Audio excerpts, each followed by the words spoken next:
We're here in MacArthur Park in Los Angeles. The sun has just come up as people prepare for what could very well be an historic day in the mobilization for May 1st for immigrant rights and labor rights.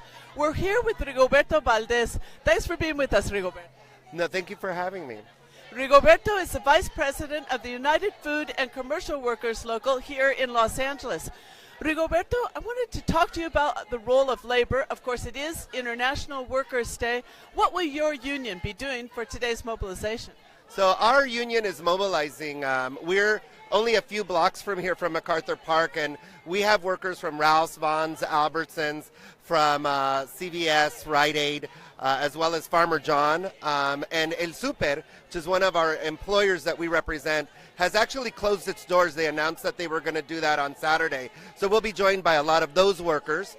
We'll be marching from Wilshire and Vermont, which is where our local is located, here to the park, and joining in the march. One of our rank and file leaders from El Super, Fermin Rodriguez, will be addressing the crowd at City Hall later this afternoon. Yes, he was a major protagonist in a struggle against the supermarket chain. El Super is one of the major supermarket chains here in Los Angeles, actually owned by a Mexican chain called Chedraui.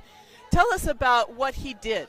So he was unjustly fired after the company tried to decertify the union. The workers voted 75% to retain their union affiliation, and we started a boycott against this company, the workers did, because they would not return to the table to negotiate a contract. In that struggle, Fermin was unjustly fired in January of 2015. He was later returned by a federal judge, by a federal court order, to work about 9 months later. And so Fermin has become one of the major speakers, one of the major, like you said, protagonists in this struggle that is really about living wage jobs here in Los Angeles. We raised the minimum wage here to get to $15 an hour. That was a big fight. In fact, now it's going on at the national level, isn't it? Yes, exactly. When we started here, we never knew or never thought that it would catch on so fast at the state, and now it's headed federally. The reality is that Los Angeles is a very expensive place to live. And a worker can't make it here at $9, $10, $11 an hour. Most El Super workers would have fallen way below minimum wage based on the proposal of the company by the end of the contract. And so that's why we are still holding out, that we still resist, while we still need to keep fighting for a fair contract. The workers at El Super deserve to make what their counterparts at Ralph, Albertsons, and Vons make, and they're nowhere near that. How many workers are we talking about here? So at El Super, there are 7 unionized stores in Los Angeles area. That's about 600 workers. There are 58 stores of El Super in California, Arizona, Nevada, New Mexico, and Texas. And so we're definitely a minority. We know that a lot of workers at El Super, if they were given a chance to become union, they would. And we hope that becomes part of the contract. The other big theme here at this May 1st mobilization, especially here in Los Angeles, is immigration rights with the crackdown of the federal government under Donald Trump. You have a number of immigrant workers. Tell us about what their demands will be today. Yeah, I think that certainly our union is an immigrant workers union. We represent a lot of meat packing and food processing here in Vernon, California. I think that there are several things. One is safety, right? Folks right now are living in fear because of the way that raids are happening.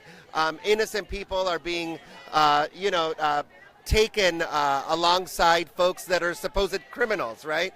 And so folks are really feeling fear, unsafe in their communities, and we need to demand safety. We need to demand that people's rights and that due process happens.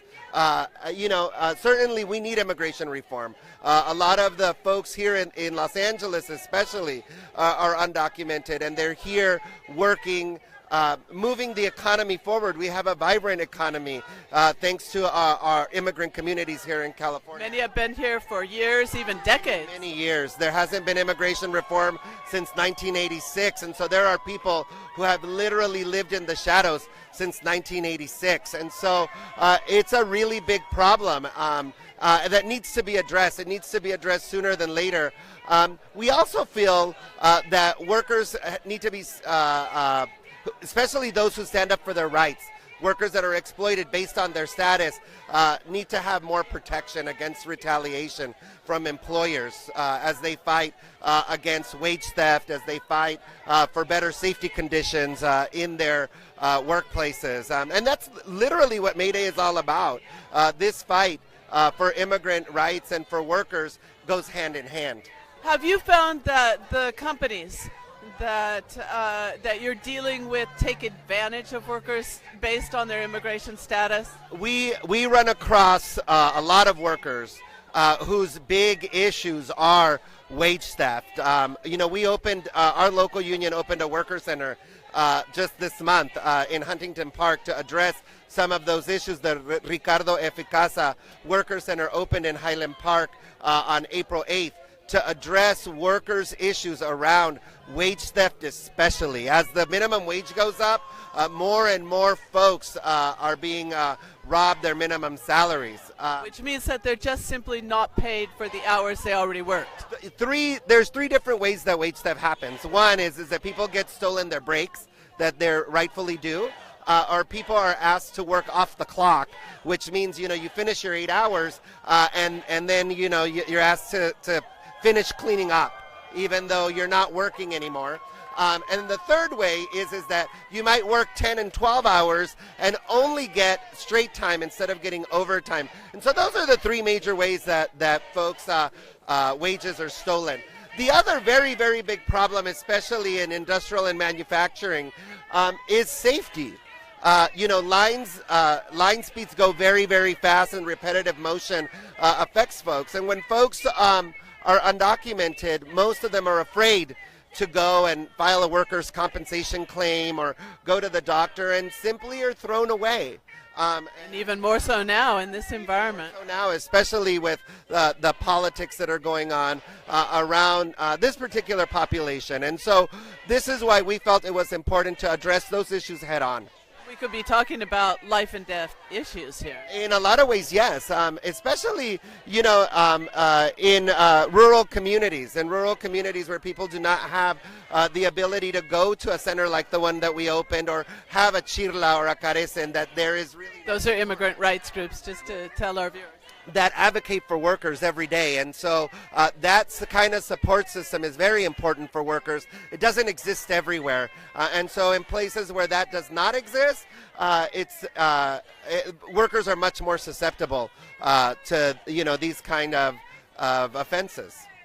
So you'll be taking these demands and marching with your people in just a few hours, right? Yes, we think that there's going to be quite a bit of folks marching. We saw the momentum building over the last few months, especially over this weekend. We saw that a lot of folks are joining in and calling and asking, where should we go? What should we do? And I think it's very important. We need to stop this Trump agenda. I think that Americans have done a very good job at protesting from the beginning to make sure that this agenda does not take place. It's bad for our country, and we don't need it. And so today will be just another day in protesting this agenda and making sure that people's civil and human rights are not trampled on by this man occupying the White House. Well, we're certainly seeing unprecedented organizing here in the United States, and there's high expectations for the march today, especially here in Los Angeles, which has been a center for resistance. Rigoberto Valdez, thank you for being with us here today. Thank you. Have a great day.